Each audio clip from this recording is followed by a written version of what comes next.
मुझे जो चाहिए वो मुझे मिलेगा भी इस कोचिंग में कि नहीं मिलेगा। एक्चुअल में ये भंवर कोचिंग्स का ही है और एक कुआं है जिसमें बच्चे फंस जाते हैं कई बार आके। तो रात में सोते सोते यही सोचते थे, यार सही तो कर रही हूँ, टाइम वेस्ट तो नहीं कर रही हूँ। बहुत मोटिवेटेड होके आ रहे हैं घर से, लेकिन यहाँ पे जो हमें संगति मिली तो हम वहाँ बहक गए। तो उनका ये कहना था कि गलत कर रहे हो यार, इंजीनियरिंग करा देनी चाहिए या कुछ ऐसा करा देना चाहिए। कैसे डिसाइड किया आपने कि मुझे सीएमसी ही ज्वाइन करना है? हेलो प्यारे बच्चे, आप सभी को मेरा नमस्कार, जय हिंद। आज के पॉडकास्ट में आपको ऐसे स्टूडेंट से मिलवाने जा रहा हूं जो कि एसएससी सीजीएल 2024 में मेंस तक का सफ़र तय किया और 2025 सीजीएल में फाइनली ऑफिस सुपरिटेंडेंट के पोस्ट में सिलेक्शन लिया, जिनका नाम है वानी गुप्ता, जो कि मध्य प्रदेश के ग्वालियर डिस्ट्रिक्ट के पास में दतिया से बिलोंग करती हैं। और आज के पॉडकास्ट में आपको वानी से बहुत सारी चीज़ें सीखने को मिलेंगी। मोटिवेशन की अगर बात करें तो ऐसे कई सारे क्षण होते हैं, ऐसे कई सारे टाइम जो होते हैं कि जब बच्चे डिमोटिवेट हो जाते हैं और लगता है कि उन्हें पढ़ाई छोड़ देनी चाहिए, तैयारी छोड़ देनी चाहिए। और हर स्टूडेंट्स के लाइफ में कोई ना कोई ऐसा मोमेंट आता है कि जो लगता है कि अब नहीं हो पाएगा। तो वो सारे जवाब, वो सारे संघर्ष आज आपको देखने को मिलेंगे। तो स्वागत है आपका वानी आज के प्यारे से पॉडकास्ट में। कैसे हो आप? थैंक यू सर, बहुत अच्छे हैं। हम बताएंगे एक बार अपने बारे में बच्चों को। तो सर, मेरा नाम वानी गुप्ता है और मैं सीजीएल 2025 से ऑफिस सुपरिटेंडेंट की पोस्ट पे सिलेक्ट हुई हूँ इन सीबीडीटी। जी, फैमिली में कौन कौन है? फैमिली के बारे में एक बार बताएंगे। फैमिली में सभी लोग हैं, दादी दादाजी अभी नहीं हैं, लेकिन बाकी सब मम्मी पापा चाचा चाची सब लोग हैं। मम्मी मेरी प्राइवेट स्कूल में एक टीचर है और पापा मेरे एलआईसी एजेंट हैं। और छोटी बहन है तो अभी उसका 12th हुआ है। उनका 12th हुआ है। कब आपके माइंड में आया कि मुझे गवर्नमेंट जॉब में जाना चाहिए? कब आपने डिसाइड किया कि मुझे गवर्नमेंट जॉब में, मतलब एक इंस्पेक्टर के पोस्ट पे या सीजीएल की तैयारी करनी चाहिए या गवर्नमेंट जॉब में जाना चाहिए? ये बचपन से था सर, थोड़ा माइंड में सेटअप की गवर्नमेंट जॉब ही लेना है, क्योंकि मम्मी पापा का दोनों ही प्राइवेट जॉब था। तो जो स्ट्रगल्स देखे हैं फैमिली में, चीज़ें देखी हैं, तो फिर ये लगता था कि नहीं, गवर्नमेंट जॉब होनी चाहिए। तो वहीं से एक था कि स्कूल के बाद गवर्नमेंट जॉब की प्रिपरेशन ही करनी है। कैसे डिसाइड किया आपने कि मुझे सीएमसी ही ज्वाइन करना है? सर, जब मैं यहाँ आई तो मेरी एक फ्रेंड जो मेरे साथ ग्वालियर में पढ़ती थी, तो उसने पहले से यहाँ पे एडमिशन ले रखा था। तो उसने मुझे बताया, उसने मुझे और भी कोचिंग्स का बताया जहाँ पे यहाँ पे एसएससी की प्रिपरेशन कराई जाती है।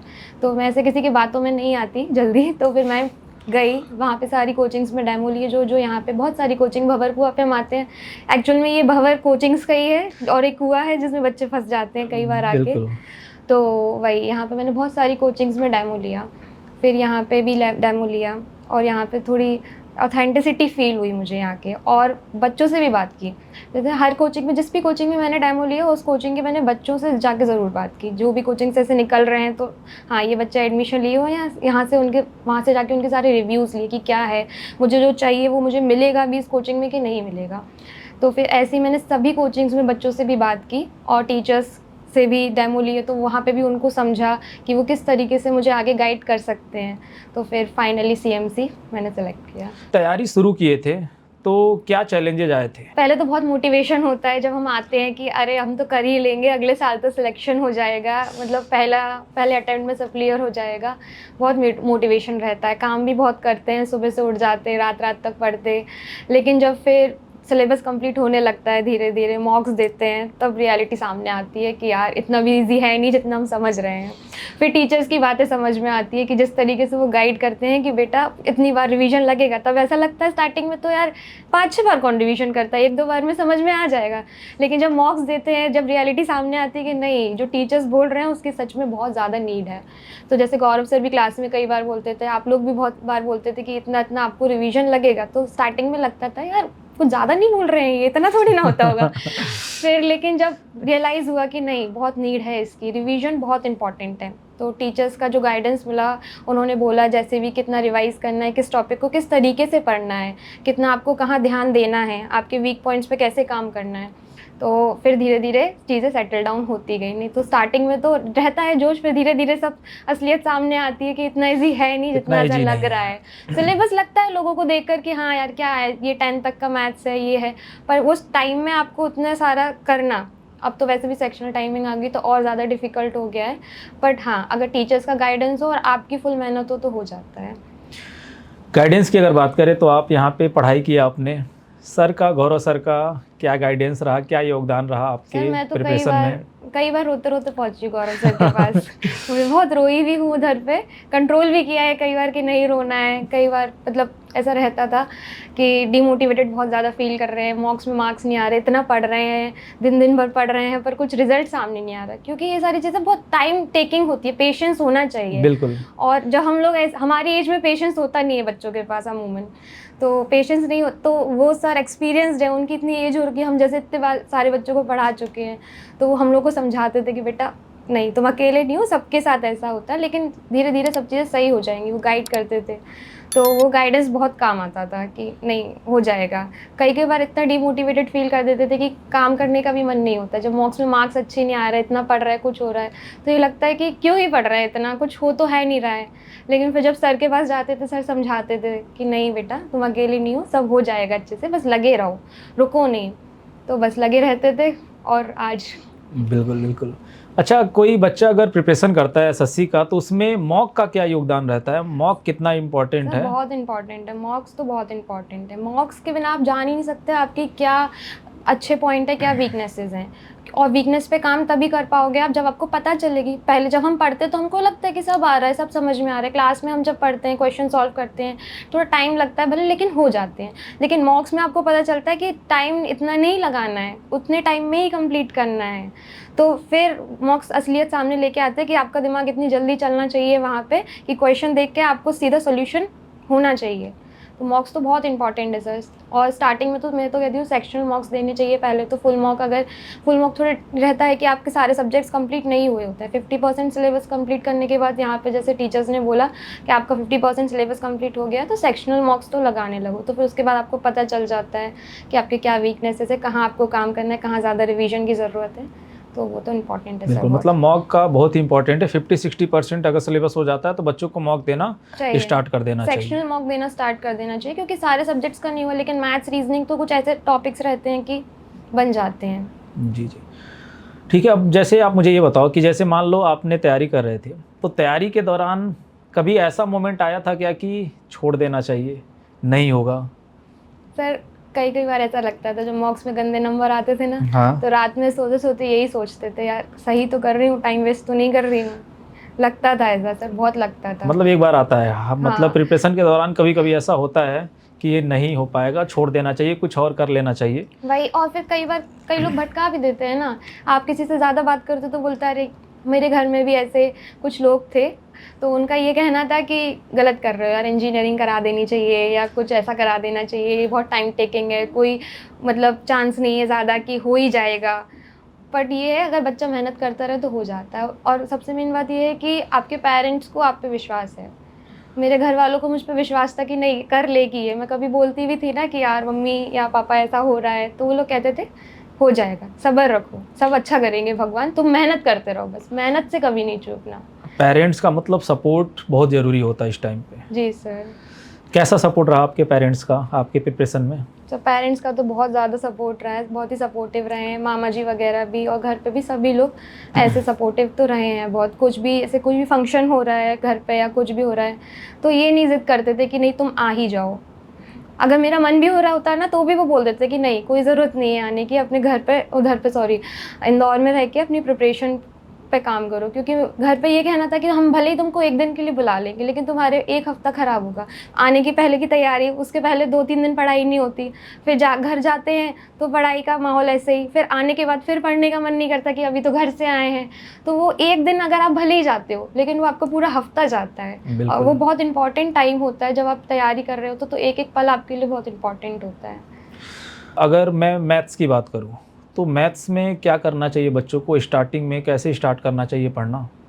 सर मैं अपनी बात करूँ तो मैंने तो यहाँ पे क्लासेस होती थी गौरव सर और शिवम सर की, तो क्लास लेती थी, और सर लोग जैसे बोलते थे कि ये क्वेश्चंस सर लोग दे देते थे कि अभी तो शायद शीट्स भी प्रोवाइड करते, PYQ sheets day 1 provide day करते 2 हैं। डे 3 के हिसाब से सीट दी जा रही है बच्चों को। और फिर सर का ये कहना रहता था कि रिवीजन करते रहो, ये नहीं चैप्टर ख़त्म होने के बाद रिवीजन करो, चैप्टर चल रहा है उसके साथ साथ रिवीजन करो, और फिर उसके बाद जब कंप्लीट हो जाता है तो पूरा रिवीजन भी करो। कॉन्सेप्ट्स के नोट्स बनाती थी, कॉन्सेप्ट्स के एक अलग से कॉपी में पूरे नोट्स थे कि कभी पूरा चैप्टर आप क्वेश्चन इतने सारे होते कि आप नहीं लगा सकते, तो कॉन्सेप्ट्स का रिवीजन आप जल्दी से कर सकते हो। तो कॉन्सेप्ट्स का एक नोट कॉपी होनी चाहिए जिसमें आप रिवीजन कर सको। और बाकी टेस्ट वगैरह भी होते रहते थे तो उससे भी रिवीजन हो जाता था। बाकी यहाँ पे बहुत कॉम्पिटिटिव माहौल फील करते थे हम लोग, हमारे 1-2 फ्रेंड्स थे यहाँ पे, तो ज़्यादा दोस्ती यारी नहीं की थी, पर जितनों से की थी तो उतने में बहुत अच्छा था। ठीक। रीजनिंग आपने कैसे कवर किया? सर रीजनिंग भी क्लास में ही आप जैसे कराते थे, क्लास में क्वेश्चंस देते थे तो जल्दी जल्दी हम लोग करने की कोशिश करते थे कि हमारा आंसर सबसे पहले आना चाहिए जी।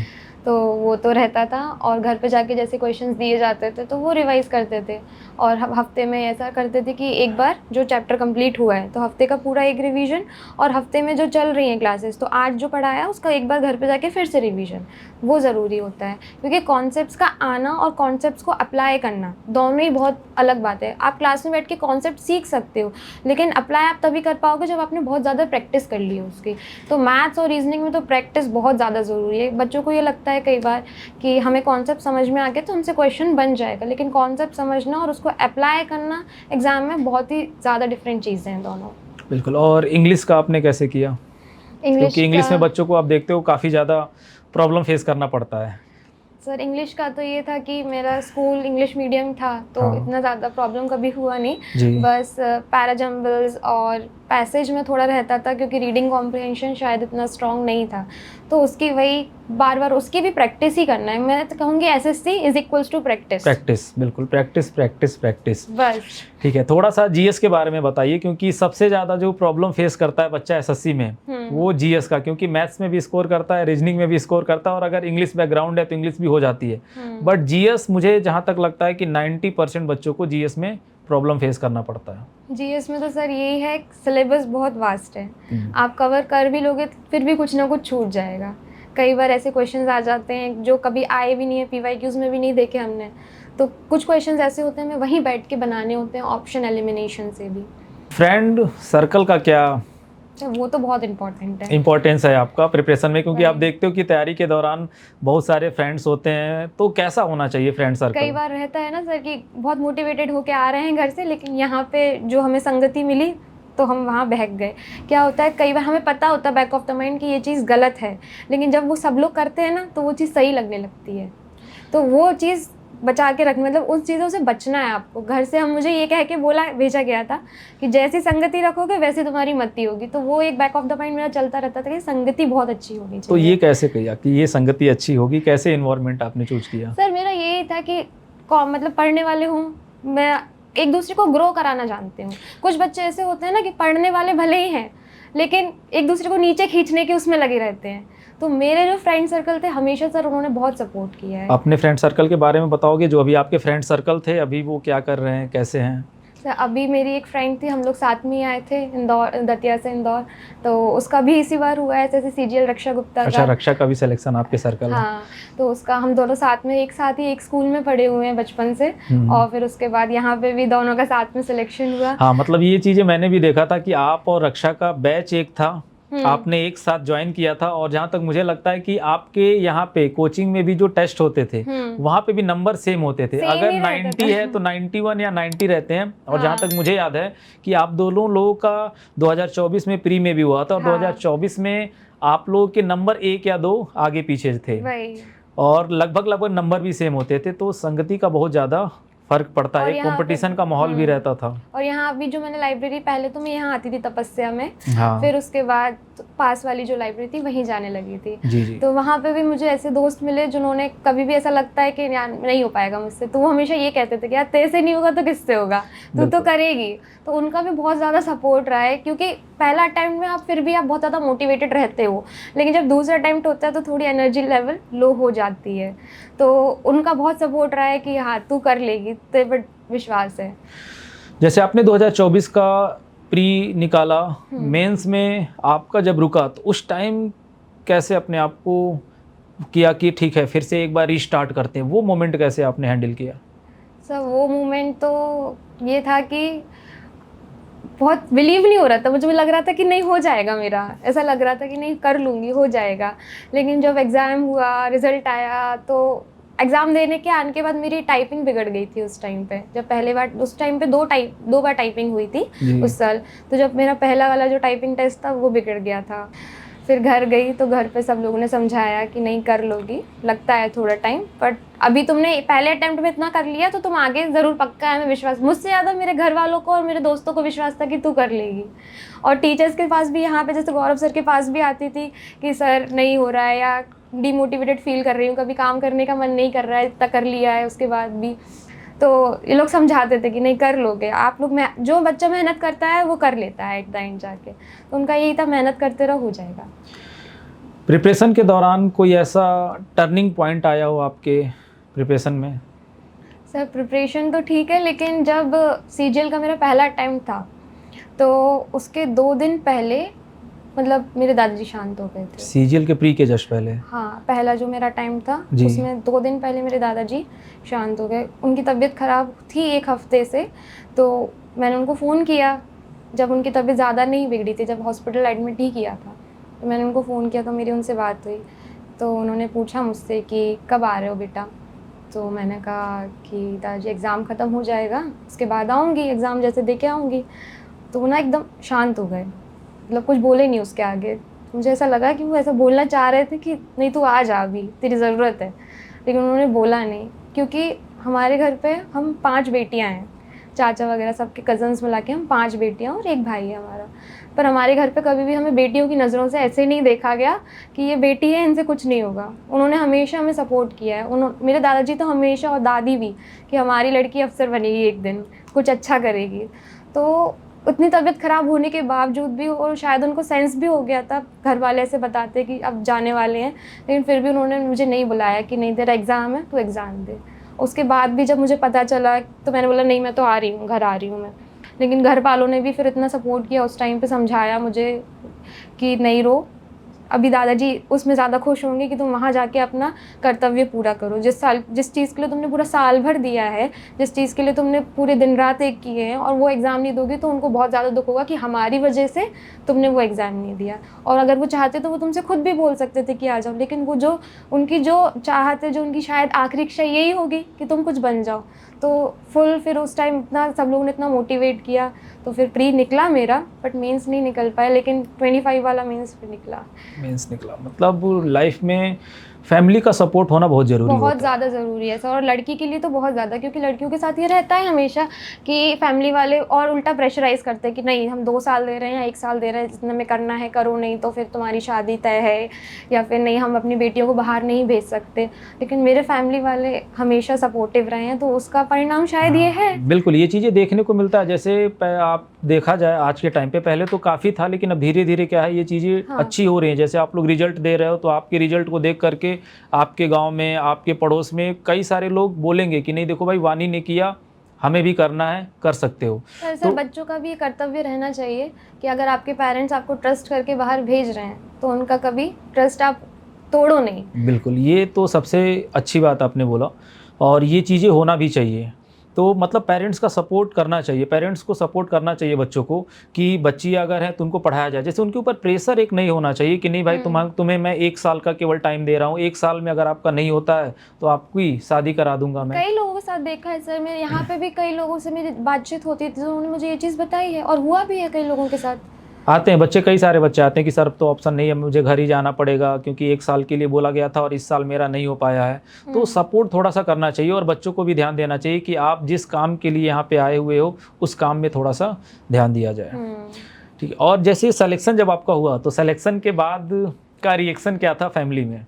सर यहाँ पे पहले उन्होंने वीडियो कॉल लगाया घर पे, तो मम्मी पापा घर पे नहीं थे, मम्मी घर पे थी, तो मम्मी ने उठाया, तो मम्मी से बताया मैंने, तो मम्मी तो मेरी रोने लगी। अच्छा।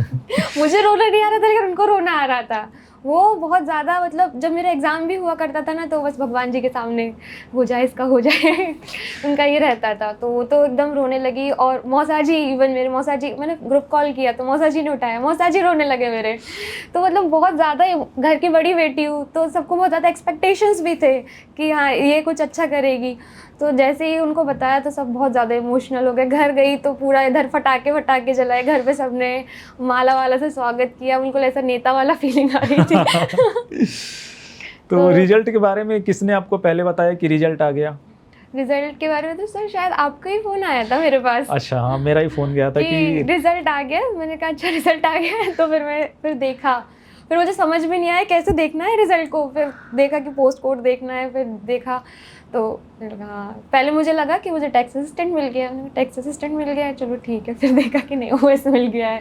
जैसे जब सिलेक्शन हुआ आपका तो आसपास के लोगों का क्या रिएक्शन था? आसपास वाले तो सर ऐसे थे कि जिन लोगों को जानते भी नहीं थे तो उनके भी विशेष आ रहे थे कि अरे बहुत अच्छा है, होना चाहिए इस डिपार्टमेंट में, हमारे घर से भी कोई ये वो, तो मतलब सब लोगों का था कि अच्छा हुआ अच्छा हुआ।